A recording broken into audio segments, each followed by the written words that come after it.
Hi, welcome to the squad. This is Logic Ivo. And um, போன சீரீஸ்லேயே வந்து நிறைய பேர் இந்த கொஸ்டின் எனக்கு கேட்கல. சோஹோவோட கொஸ்டின் சீரீஸில் வந்து இந்த கொஸ்டின் எனக்கு கேட்கல அப்படின்னு சொல்லியிருந்தீங்க. ஏன் அப்படின்னா ஆகஸ்ட்டில் வந்து கொஞ்சம் சேஞ்ச் பண்ணியிருக்காங்க. ஆக்சுவலி ஜூலையில் வந்த கொஸ்டின்ஸ் எல்லாமே வந்து நான் எக்ஸ்பெக்ட் பண்ணதை விட சிம்பிளாக தான் இருந்துச்சு. பட் ஆகஸ்ட்டில் வந்து கொஞ்சம் பேட்டர்ன்லாம் சேஞ்ச் பண்ணியிருக்காங்க. நிறைய வந்து 12th சிலபஸ் கொஸ்டினில் கேட்ட மாதிரி கொஞ்சம் பேர் சொல்லியிருந்தாங்க. ஸோ ஆகஸ்ட்டில் இருக்கிறதையும் பண்ணிடலாமே அப்படிங்கிறது தான் பார்க்குறேன். அண்ட் ஒன் மோர் சஜஷன் உங்கள்கிட்ட கேட்கணும் அப்படின்னு சொல்லி நினச்சேன். நான் அந்த மாதிரி சோஹோவில் வர்ற கொஸ்டின்ஸ் மட்டும் இப்படி போடுறத விட டாபிக் வைஸாக கவர் பண்ணால் பெட்டராக இருக்கும் அப்படின்னு நினைக்கிறேன். இப்போ ratio and proportion, profit and loss, ப்ராபபிலிட்டின்னு சொல்லி ஒரு டாபிக் எடுத்து அந்த டாப்பிக்கில் என்னெல்லாம் பாசிபிள் கொஸ்டின்ஸ் அப்படின்னு கவர் பண்ணால் உங்களுக்கு ஓவராலாக எந்த மாதிரி கொஸ்டின்ஸ் எடுத்தாலும் அதை ஆன்சர் பண்ண முடியுமே. ஏன்னா இப்போ இது மட்டும் கொடுத்தாங்கன்னா அவங்க அடுத்த டைம் அவங்க பேட்டர்ன் மாற்றிட்டாங்க, வேறு டைப்பாக கேட்டாங்க அப்படின்னா மாறிடும் இல்லையா? ஸோ அதுக்காக இப்படி நினைக்கிறேன். நீங்கள் என்ன நினைக்கிறீங்கன்னு சொல்லுங்கள். டாபிக் வைஸாக போகலாமா, இல்லை இந்த மாதிரி இன்டர்வியூ கொஸ்டின்ஸ் மட்டுமே பார்க்கலாமா அப்படிங்கிறது சொல்லுங்கள். கமெண்ட் பண்ணிங்கன்னா ஹெல்ப்ஃபுல்லாக இருக்கும். அடுத்த வீடியோ எப்படி எடுக்கலாம்னு சொல்லிட்டு. எனிவேஸ் இந்த சீரீஸ் வந்து இந்த ஒரு நெக்ஸ்ட் ஃபியூ வீடியோஸ் வந்து ஆகஸ்ட் 2024 கேட்ட கொஷின்ஸ் எனக்கு சென்ட் பண்ணியிருந்தாங்க ஒருத்தங்க. ஸோ அதுதான் வந்து பார்க்க போகிறோம். நான் வேணால் உங்களுக்கு அந்த ஸ்க்ரீன்ஷாட் வேணாலும் அட்டாச் பண்ணுறேன். நான் வேறு ஏதோ ஒரு கொஷினை போட்டுட்டு இதுதான் கொஷின் சொல்கிறதுல எனக்கு எதுவும் பெருசாக இது இல்லை. ஓகே, ஸோ இந்த கொஷின் என்ன அப்படின்னு சொல்லி பார்த்துடலாமா? ஃபர்ஸ்ட்டு கொஷின் வாசிச்சிடுறேன். A tortoise currently at the bottom of a 65-meter hill is trying to climb it. So என்ன அது, இங்கே ஒரு மலை இருக்குது. இந்த மலையோட ஹைட் பார்த்தீங்க அப்படின்னா 65 மீட்டர்ஸ் இருக்குது. Okay, 65 metre hill. ஓகே, இப்போ every hour the tortoise climbs 5 steps and slips down 3 metres. Okay, 5 steps கிடையாது, 5 மீட்டர்ஸ். ஸோ 5 மீட்ரு முன்னாடி போச்சு அப்படின்னா 3 மீட்ரு பின்னாடி வருது எவ்ரி ஹார். ஸோ ஒரு மணி நேரத்தில். How long would it take for the tortoise to reach the top of the hill. So மலையோட உச்சியை போய் ரீச் பண்ணுறதுக்கு இந்த டார்டாய்ஸ்க்கு எவ்வளோ நேரம் ஆகும் அப்படின்னு சொல்லி கேட்டிருக்காங்க. ஸோ இதுக்கு வந்து ஒரு 2 மெத்தடாக இதுக்கு வந்து நம்ம சால்வ் பண்ணலாம். ஃபர்ஸ்ட் வந்து நிறைய பேர் இதை பண்ணியிருக்க வாய்ப்புகள் இருக்குது. என்ன அப்படின்னா ப்ரூட் ஃபோர்ஸ் பண்ணி கண்டுபிடிச்சிடலாம், 65 குட்டியான நம்பர் தான் சொல்லிட்டு நினைப்பீங்க. ஸோ என்ன அப்படின்னா முதல்ல 5, அதுக்கப்புறம் -3 போட்டுச்சிங்க அப்படின்னா 2. ஸோ 5 கிராஸ் ஆகிருக்கும், அதுக்கப்புறம் 2 கிராஸ் ஆகிருக்கும், அதுக்கப்புறம் அதுலேருந்து +5 அப்படின்னா 7, அதுக்கப்புறம் -3 போட்டிங்க அப்படின்னா 4. ஸோ அந்த 2, 4 இது 4 ஹவர்ஸோட எண்டில் அது வந்து 4 மீட்டர்ஸ் தான் வந்து கிராஸ் பண்ணியிருக்கும் அப்படின்னு சொல்லி ஆகும். ஸோ இந்த மாதிரி நீங்கள் ப்ரூட் ஃபோர்ஸ் பண்ணி 65 வரைக்கும் கண்டுபிடிக்கலாம். ஆனால் இது தயவு செஞ்சு பண்ணாதீங்க, இது நல்ல மெத்தட் கிடைக்காது. இதுக்கு பதிலாக நீங்கள் என்ன பண்ணலாம் அப்படின்னா, ஃபஸ்ட்டு இது 1 மணி நேரத்தில் எவ்வளோ ட்ராவல் பண்ணுது அப்படின்னு சொல்லி கண்டுபிடிப்போம். நம்ம என்ன சொல்கிறாங்க அப்படின்னா +5 மீட்டர்ஸ், அதாவது 5 மீட்டர் முன்னாடி போகுது அண்ட் 3 மீட்டர் ஸ்லிப் ஆகுது அப்படின்னு சொல்கிறாங்க இல்லையா, -3 மீட்டர்ஸ். ஸோ 5 - 3 அப்படின்னு சொல்லி பார்த்தீங்க அப்படின்னா 2 மீட்டர்ஸ். ஸோ என்ன ஆகுது, எவ்ரி 1 ஹாருக்கு அது 2 மீட்டர் அப்வர்ட்ஸாக ட்ராவல் பண்ணியிருக்கு அப்படின்னு சொல்லி அர்த்தம். இது உங்களுக்கு புரியுதா? ஏன்னா எவ்ரி ஹார் என்ன சொல்கிறாங்க அப்படின்னா அந்த டார்டாய்ஸ் வந்து 5 மீட்டர் மேலே போகுது, 3 மீட்டர் சறுக்கிட்டே கீழே வருது. ஓகே, ஸோ டோட்டலாக பார்க்குறப்ப 2 மீட்டர் மேலே போயிருக்கு. ஓகே, இது 1 மணி நேரத்துக்கு. இப்போ மொத்தமாக இது வந்து 65 மீட்டர் இருக்குது இந்த ஹில்லு. ஸோ என்ன ஆகும், இந்த 65 இப்போ வந்து நீங்கள் என்ன நினைக்கலாம் அப்படின்னா 65/2 போட்டுட்டீங்க அப்படின்னா உங்களுக்கு என்ன வரும், 32.5 அப்படின்னு வரும். இதுதான் ஆன்சர்னு நினச்சி நீங்கள் போட்டிங்க அப்படின்னா தப்பு. ஓகே, இப்படி பண்ணக்கூடாது. எதனால் அப்படின்னா அந்த டார்டாய்ஸ் வந்து எப்போ சறுக்கும் அப்படின்னா ஏறிட்டு இருக்கிறப்ப இடையில சறுக்கும்.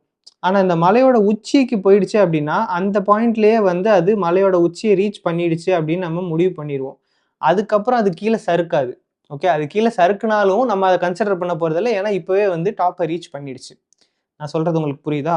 ஸோ இப்போ இந்த இடத்துல அந்த ஆமை இருக்குது அப்படின்னா, ஆமைன்னு சொன்னால் அஜித் ரசிகர்கள் யாரும் வந்துடாதீங்க. ஸோ இங்கேருந்து அந்த ஆமை மேலே போயிட்டு உச்சியை ரீச் பண்ணோன்னு அந்த ஹில்லோட டாப்பை ரீச் பண்ண உடனே நம்ம வந்து டைம் கன்சிடர் பண்ணுறத டைமை வந்து அங்கேயே வந்து ஸ்டாப் பண்ணிடுவோம். அதுக்கப்புறம் வந்து நம்ம டைம் பத்தி கன்சிடர் பண்ண போறதில்ல. அதுக்கப்புறம் அது கீழ இறங்குனாலும், இறங்கலைனாலும் அது பிரச்சனை இல்ல. இறங்கிட்டு திரும்ப ஏறுச்சு அப்படின்னா, அது 2வது தடவ ஹில்லோட டாப்ப ரீச் பண்ற மாரி தான்னு அர்த்தம். ஏன்னா ஆல்ரெடி முதல்ல ஒரு தடவ போயிட்டு, அதுக்கப்புறம் சறுக்கிட்டு தான் கீழ வந்திருக்குன்னு அர்த்தம். இல்ல சறுக்காதுன்னு கூட நீங்க அஸ்யூம் பண்ணிக்கலாம். அது உங்களோட விருப்பம். ஸோ, இது ஒரு விஷயத்த நம்ம யோசிக்கணும். நம்ம சும்மா 65/2 அப்படின்னு போட்டு ஆன்சர் கண்டுபிடிச்சோம் அப்படின்னா, அது டாப்புக்கு போயிட்டு திரும்ப கீழ வந்திருக்கிற டைமும் சேர்த்து நம்ம எடுத்துக்கிற மாரி. ஸோ, இது வந்து தப்பான ஆன்சர். ஸோ, இப்படி பண்ணக்கூடாது. இதுக்கு பதிலா நம்ம என்ன பண்ணணும் அப்படின்னா, இந்த 65லிருந்து ஒரு 5 கழிச்சிருங்க. ஓகே. 65லிருந்து 5 கழிச்சிருங்க. ஏன்னா, அந்த 5 தான் அதோட மேக்ஸிமமா அதால ரீச் பண்ண முடியற இது. ஸோ, அந்த 5 கழிச்சிட்டு பார்ப்போம். 60 நமக்கு இருக்கு. இந்த 60 டிவைடட் பை 2 அப்படின்னு போட்டோம்னா 30. ஓகே. ஸோ, 30 மினிட்ஸ் இல்ல ஹார்ஸ். So, 30 hours. ஓகே. அதாவது இங்க 60ங்கிறது distance. Okay. Distance in meters. 60 meter இருக்கு. அண்ட் இந்த 2ங்கிறது ஸ்பீடு. ஓகேவா? மீட்டர் பெர் ஹார் அப்படிங்கிற இதுல போட்டிருக்கோம். ஏன்னா 1 மணி நேரத்துக்கு 2 மீட்டர் போகுது. So distance divided by speed நம்மளுக்கு என்ன குடுக்கும்? டைம் தான் குடுக்கும். ஸோ அந்த 30ங்கிறது ஹார்ஸ். 30 hours time. ஸோ இந்த 30 ஹார்ஸ்ல இந்த டார்டாய்ஸ் வந்து எங்க போயிருக்கும் அப்படின்னா, 60 மீட்டர் போயிருக்கும் அப்படின்னு சொல்லி நம்ம ஆல்ரெடி பார்த்துட்டோம். அப்படிதானே? ஸோ இந்த 30 ஹார்ஸ் 60 மீட்டர் போறதுக்கு 30 ஹார்ஸ் ஆகுது. அண்ட் 60 மீட்டர்ல இருந்து நெக்ஸ்ட் 1 ஹார்ல அது 5 மீட்டர் போகுமா? அதுக்கப்புறம் 3 மீட்டர் கீழ சரியும். அது நம்மளுக்கு மேட்டர் இல்ல. முதல்ல இந்த 5 மீட்டர் போனோனே உச்சிய பார்த்துரும். அதுக்கப்புறம் கீழ இறங்குதோ, இறங்கலையோ, இல்ல அங்கேயே மேல ஸ்டேபிளா நிக்குதோ, யாரோ அது கை குடுத்து தூக்கி விடுறாங்கங்கிறதெல்லாம் நம்ம கன்சிடர் பண்ணவே வேண்டாம். பட் இந்த 60லிருந்து 1 மணி நேரத்துல அது 65 அதாவது ஹில்லோட டாப்ப ரீச் பண்ணிருது. ஸோ இதுக்கு ஒரு 1 மணி நேரம். ஏன்னா இந்த 1 ஹார்ல தான் இது வந்து 5 மீட்டர்ஸ் போகும் அப்படின்னு சொல்லியிருக்காங்க. ஸோ இந்த 60 மீட்டர்ஸ் டிராவல் பண்றதுக்கு அதுக்கு 30 மணி நேரம் ஆகுது. அதுக்கு மேல இருக்கிற அந்த 5 மீட்டர் டிராவல் பண்றதுக்கு அதுக்கு 1 மணி நேரம் ஆகுது. ஸோ மொத்தமா 31 ஹார்ஸ். ஓகேவா? 31 ஹார்ஸ் ஆகுது இந்த டார்டாய்ஸ் ஹில்லோட டாப்ப ரீச் பண்றதுக்கு. ஓகே. ஸோ நீங்க இப்படி தான் பண்ணணும். டோட்டலா டிஸ்டன்ஸ் குடுத்துட்டாங்க. அதாவது அந்த ஹைட் எவ்வளோன்னு குடுத்துட்டாங்க. இந்த மாரி ஸ்லைட் பண்றதுக்கான இது குடுத்துட்டாங்க அப்படின்னா, இப்படி நீங்க பண்ணீங்கன்னா கரெக்ட்டு. எக்ஸாக்ட்டா எவ்வளோ டிஸ்டன்ஸோ அத அந்த மாரி முதல்ல எவ்ரி ஹார் அது டார்டாய்ஸ் வந்து எவ்வளோ மேல போகுது அப்படிங்கிறத நீங்க கண்டுபிடிக்கணும். ஓகே. அதுதான் முக்கியம். ஸோ அத கண்டுபிடிச்சதுக்கு அப்புறம் டைரக்ட்டா நம்ம டிவைட் பண்ணிறக்கூடாது. பண்ணா தப்பா வரும். ஏன்னா அது மேல ரீச் பண்ணிடுச்சுன்னா, அங்கேயோடயே நம்ம டைம் கால்குலேஷன ஸ்டாப் பண்ணிடணும். திரும்ப கீழ இறங்குறதையும் சேர்த்து கணக்கு பண்ணணும். நம்ம இந்த மாரி எவ்ரி 1 ஹார் வந்து அது 2 மீட்டர்ஸ் போகுது. ஸோ 65 டிவைடட் பை 2 அப்படின்னு போடக்கூடாது. ஓகே. ஏன்னா அது வந்து அந்த ரிட்டர்ன் வர்றதையும் கீழ சேர்த்து கன்சிடர் பண்ணிடும். லாஸ்ட் ஸ்டெப் வந்து அது மேல போறத மட்டும் தான் கன்சிடர் பண்ண போறோம். ஓகே. ஸோ இது இந்த மாரி என்ன ப்ராப்ளம் வந்தாலுமே லாஸ்ட் ஸ்டெப் மேல போறத மட்டும் தான் கன்சிடர் பண்ண போறோம். அதுக்கப்புறம் அது சறுக்குதா இல்லையாங்கிறத பத்தி நம்ம யோசிக்க போறதில்ல. ஸோ இத ஒண்ணு நோட் பண்ணிக்கோங்க. ஓகே. இப்ப இது வந்து சும்மா லாஜிக் பேஸ்டா சால்வ் பண்ற மாரி இருக்கு. இப்ப சப்போஸ் எனக்கு இதெல்லாம் வேணாம். நீங்க ஏதாவது ஃபார்முலா சொல்லுங்க. ஃபார்முலா வச்சு நான் சால்வ் பண்ணிக்கிறேன் அப்படின்னா, அதுக்கு ஒரு ஃபார்முலா இருக்கு. அது என்ன அப்படின்னு இப்ப சொல்றேன். ஓகே. ஃபர்ஸ்ட்டு நம்ம எக்ஸ் அப்படின்னு சொல்லி ஒரு வேரியபிள்ல இந்த 65 அப்படிங்கிறத அஸ்யூம் பண்ணிப்போம். ஸோ இது வந்து total height. Total height of hill. அத நம்ம இங்க 65 எக்ஸ்ன்னு அஸ்யூம் பண்ணிக்கலாம். அதுக்கு அடுத்தால ஒய்ங்கிறதுல நான் என்ன அஸ்யூம் பண்றேன் 5ங்கிற வேரியபிள், அதாவது இங்க 5 மீட்டர்ஸ் மேல ஏறுது இல்லையா? அத நான் வந்து ஒய்ங்கிறதுல போட்டுக்கிறேன். ஸோ இது வந்து அப் ஸ்பீட் அப்படின்னு சொல்லி எழுதிக்கிறேன். சும்மா நம்மளுக்காக தான். அதுக்கப்புறம் வந்து Z அப்படிங்கிற வேரியபிள்ல என்ன எழுதுறேன் 3 அப்படிங்கிறது. இது வந்து ஸ்லைட் ஸ்பீட் அப்படின்னு சொல்லி எழுதிக்கிறேன். ஸோ இப்போ இந்த 3த்தையும் நம்ம நோட் பண்ணிட்டோம். அண்ட் இதுக்கப்புறம் இன்னொரு வேரியபிள் இருக்கு. அது வந்து T. இந்த T என்ன அப்படின்னா, இங்க எத்தனை மணி நேரத்துக்கு இதெல்லாம் வேலிட் அப்படின்னு சொல்லி குடுத்துருக்காங்க இல்லையா? அங்க எவ்ரி ஹார் அப்படின்னு சொல்லிட்டாங்க. 1 மணி நேரத்துல இதெல்லாம் நடக்குது. 5 மீட்டர் மேல ஏறுறதும், 3 மீட்டர் சறுக்குறதும் 1 மணி நேரத்துல நடக்குது. ஸோ இந்த இடத்துல அப்ப டைம் வந்து 1. ஓகே. So time frame. இப்ப எல்லா இடத்துலயும் இது 1 ஹாரா தான் இருக்கணும்னு அவசியம் இல்ல. அதுக்கு நான் எக்ஸாம்பிள்லாம் இன்னொரு கொஸ்டின் காட்டுறேன். அப்போ உங்களுக்கு இதோட பெட்டரா புரியும். Okay. So X, Y, Z, T அந்த மாதிரி 4 வேரியபிள் எடுத்துக்கிட்டோம். இப்போ என்ன பண்ணணும் அப்படின்னா X minus Y divided by Y minus Z into T. ஓகேவா? ஸோ இந்த இடத்துல இதுதான் ஃபார்முலா. இது ஞாபகம் வச்சுக்கோங்க. இதை பண்ணி முடிச்சோன்னா டேரெக்டாக ஆன்சர் வந்துடாது. இது வந்து ஃபர்ஸ்ட் ஸ்டெப்புக்காக. நம்ம எதை சப்ட்ராக்ட் பண்ணணும், எதை இது பண்ணணுங்கிறதெல்லாம் குழப்பாமல் இருக்கிறதுக்காக இந்த ஃபார்முலாவில் நீங்கள் டேரெக்டாக போட்டுக்கலாம். So 65 minus 5 divided by 5 minus 3 into 1. இப்போ நீங்கள் முந்தின அப்ரோச்சில் பார்த்தீங்கன்னா எக்ஸாக்டாக இதே தான் நம்ம பண்ணியிருப்போம். ஓகேவா? ஆனால் அது இங்கே ஃபார்முலா ஃபார்மேட்டில் நான் உங்களுக்கு கொடுக்குறேன். ஞாபகம் வச்சுக்க முடியும் உங்களால் அப்படின்னா இது ஈஸி. ஸோ 65 மைனஸ் 5 அப்படின்னு பார்த்தீங்கன்னா 60 டிவைடட் பை 5 மைனஸ் 3 அப்படின்னு பார்த்தீங்கன்னா 2 இன்டூ 1. ஸோ 60/2 அப்படிங்கிறது 30. 30 இன்டூ 1 30 தான். ஸோ 30 ஹார்ஸ் அப்படின்னு சொல்லி கிடச்சிரும். ஓகே. ஸோ இந்த 30 ஹார்ஸ் கிடச்சதுக்கப்புறம் நீங்கள் என்ன பண்ணணும், மிச்சம் என்ன இருக்குது, ஸோ அதோட ஸ்பீடு வந்து 1 மணி நேரத்தில் 2 மீட்டர்ஸ். ஸோ 30 ஹார்ஸில் அது 60 தான் போயிருக்கும். ஸோ இந்த ஸ்டெப்பு வரைக்கும் மட்டும் தான் உங்களால் இந்த ஃபார்முலா வச்சு போட முடியும். இதுக்கு அடுத்தால மிச்சம் இருக்கிற 5 மீட்டரை அது 1 ஹவரில் கிடக்கும் அப்படிங்கிறது ஈஸியாக நம்மளே சொல்லிடலாம். ஏன்னா 30 ஹார்ஸில் நம்ம 60 மீட்டர்ஸ் கடந்துட்டோம்.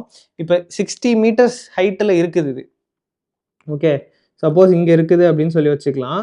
இது வந்து 60 மீட்டர்ஸ் அப்படின்னு வச்சுப்போம். ஸோ இந்த 60 மீட்டர் ஹைட்டில் இருக்குது. இங்கேருந்து இங்கே போகணும் அப்படின்னா அதுக்கு 5 மீட்டர் ட்ராவல் பண்ணணும். அண்ட் அந்த 5 மீட்டர் அதுக்கு வந்து 1 ஹவரில் அது ட்ராவல் பண்ணிடும். திரும்ப ஸ்லைடு பேக்கு நம்ம கன்சிடர் பண்ணக்கூடாது அப்படின்னு சொல்லிட்டு. ஸோ நீங்கள் இப்படி கூட பண்ணலாம். இந்த ஒரு ஃபார்முலா ஞாபகம் வச்சுக்கிட்டீங்க அப்படின்னா தேவையில்லாமல் எதில் சப்ட்ராக்ட் பண்ணணும் அப்படிங்கிற குழப்பம்லாம் வராது. இந்த ஒரு ஃபார்முலா போட்டுட்டு மிச்சம் இருக்கிற டிஸ்டன்ஸ் எவ்வளோன்னு கால்குலேட் பண்ணிவிட்டு இந்த மிச்சம் இருக்கிற டிஸ்டன்ஸ்னால் இங்கே மேலே நியூமரேட்டரில் வருது இல்லையா, அதை விட்டுட்டு பார்க்குறப்ப இங்கே மொத்தமாக எவ்வளோ இருக்குது. ஸோ 65 இங்கே நியூமரேட்டர் ஆல்ரெடி 60 வந்துருச்சு. ஸோ ரிமைனிங் 5 தான். அதாவது இங்கே வர்ற 30 ஹார்ஸ் நம்ம பண்ணுற கணக்கில் எவ்வளோ டிஸ்டன்ஸ் கவர் பண்ணியிருக்கோம் அப்படிங்கிறது தான். ஸோ இதை கண்டுபிடிச்சிட்டு மிச்சம் இருக்கிறதுக்கு எத்தனை ஹார்ஸில் அது போக போகுது. அந்த மிச்சம் இருக்கிறதுக்கு நம்மளுக்கு ஃபார்முலாலாம் தேவையில்லை. ஏன்னா 5 மீட்டர்ஸ் தான். 5 மீட்டர்ஸை இது வந்து ஒரே இதில் போயிடும். ஸோ இப்படி வந்து கால்குலேட் பண்ணிக்கலாம். அகெயின் இதுலேயும் வந்து ஆன்சர் 31 அப்படின்னு தான் வரப்போகுது. ஓகே. உங்களுக்கு இந்த கொஸ்டின் புரிஞ்சிருக்கும்னு நினைக்கிறேன். இதே மாதிரி இன்னொரு கொஸ்டின் பார்க்கலாம். சேம் பேட்டர்ன், ஆனால் கொஞ்சம் ஸ்லைட் சேஞ்சஸ். இதை பார்த்தீங்கன்னா உங்களுக்கு இன்னும் கொஞ்சம் பெட்டராக புரியும். இந்த ஃபார்மேட்டில் எது வந்தாலும் நீங்கள் சால்வ் பண்ணிடுவீங்க. ஓகே. இந்த கொஸ்டின் டாட்டாய்ஸ் கொஸ்டின் தான் ஜோஹோவில் கேட்டது. இந்த ஆண்ட் கொஸ்டின் 2வதாக எடுத்து வச்சுருக்கேன். இது வந்து சிமிலரான டைப்பில் இருக்கிற கொஸ்டின் நெட்லேருந்து நான் எடுத்து வச்சது. இதை ஜோஹோவில் கேட்கல. டாட்டாய்ஸ் கொஸ்டின் மட்டும் தான் கேட்டாங்க. உங்களுக்கு ப்ராக்டிஸாக இருக்கணுங்கிறதுக்காக இந்த ஆண்ட் கொஸ்டின் நான் எடுத்து வச்சுருக்கேன். ஓகே. ஸோ ஆண்ட் என்னது, an ant is trying to climb a slippery slope. அதே கதை தான். ஓகே.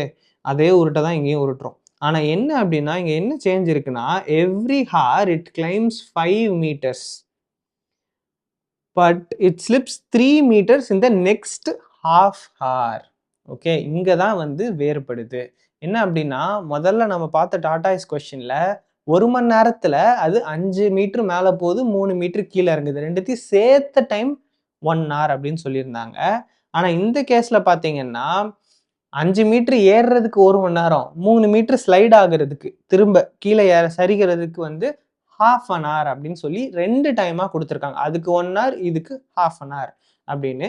ஸோ இப்படி இருக்கிற பட்சத்தில் 13 மீட்டர்ஸ் இருக்கிற ஒரு ஸ்லோப்பை இது இந்த எறும்பு கடந்து போகிறதுக்கு எவ்வளோ நேரம் ஆகும் அப்படிங்கிறது தான் கேள்வி. ஓகேவா? ஸோ இப்போ வந்து நம்ம இந்த ஃபார்முலா உங்களுக்கு ஞாபகம் இருக்கும்னு நினைக்கிறேன். அதில் இருக்கிறதெல்லாம் அப்படியே எழுதிடலாம். எக்ஸ் இங்கே பார்த்தீங்க அப்படின்னா டோட்டல் ஹைட்டு, அதாவது இங்கே 13. ஒய்ங்கிறது மேலே போகிற ஸ்பீடு, அதாவது இங்கே 5. ஜெட்டுங்கிறது கீழே ஸ்லைட் ஆகிற ஸ்பீடு, அதாவது 3. அதுக்கப்புறம் டைம் அப்படிங்கிறது தான் இங்கே நம்ம கேர்ஃபுல்லாக இருக்கணும். போன கொஸ்டினில் 1 hour ஸ்ட்ரைட் ஃபார்வர்டாக எழுதிட்டோம். இங்கே அப்படி இருக்காது. அதுக்கு பதிலாக எப்படின்னா every hour it climbs 5 metres. Okay.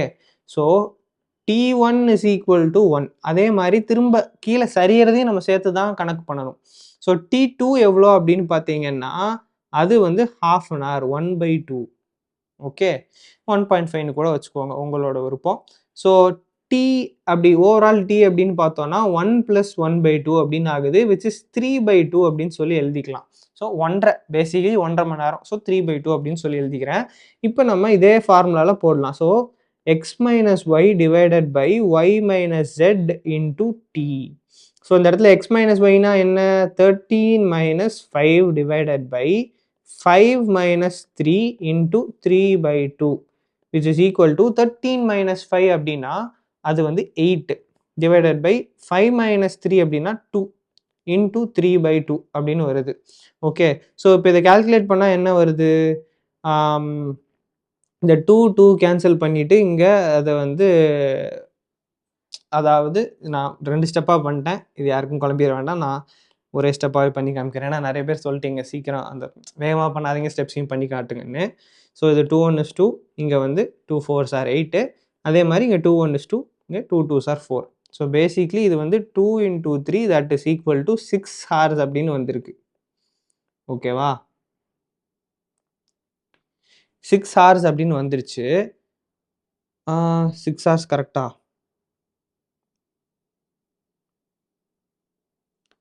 Okay, 6 hours தான். இதுக்கு அடுத்து வந்து என்ன மிச்சம் என்ன ரிமைனிங் இருக்குது அப்படின்னு சொல்லி பார்க்கணும் இல்லையா? இப்போ மிச்சம் வந்து நம்மளுக்கு இந்த 6 ஹவர்ஸில் நம்ம எவ்வளோ டிஸ்டன்ஸ் கவர் பண்ணியிருக்கிறோம் அப்படின்னா 8 meters வந்து கவர் பண்ணியிருக்கோம். ஸோ ரிமைனிங் எவ்வளோ இருக்குது அப்படின்னா 5 meters ரிமைனிங் இருக்கும் இல்லையா? நான் ஆல்ரெடி சொல்லியிருக்கேன், இங்கே நியூமரேட்டரில் வர்ற டிஸ்டன்ஸை நம்ம ஆல்ரெடி கவர் பண்ணியிருப்போம். இந்த 8 நம்ம ஆல்ரெடி கவர் பண்ணிட்டோம், ரிமைனிங் 5 meters இருக்குது. ஸோ இந்த 5 meters கிளைம் பண்ணுறதுக்கு இது எவ்வளோ ஆகும்? 5 metersஸை கிளைம் பண்ணுறதுக்கு இதுக்கு 1 hour ஆக போகுது. ஏன்னா இது வந்து அதோட லாஸ்ட் ஸ்டெப்பு. இதுக்கப்புறம் அது சறுக்கலைனாலும் பிரச்சனை கிடையாது. ஸோ அந்த 5 meters கிளைம் பண்ணுறதுக்கு அது 1 hour ஆக போகுது. இங்கே ஆல்ரெடி 6 இருக்குது. So 6 + 1 that is equal to 7 hours. இதுதான் ஆன்சர். நீங்கள் டேட்டா பாயிண்ட்ஸை நோட் பண்ணிவிட்டு இந்த ஃபார்முலாவில் போட்டுட்டு மிச்சம் இருக்கிற டிஸ்டன்ஸ் போகிறதுக்கு மட்டும் அதுக்கு எவ்வளோ ஆகும்? இந்த மிச்சம் இருக்கிற டிஸ்டன்ஸ் மோஸ்ட்லி ஒரு ஸ்டெப் அல்லது 1.5 ஸ்டெப் அப்படிங்கிற மாதிரி தான் வரப்போகுது. ஸோ இந்த மாதிரி நீங்கள் போட்டுடலாம்.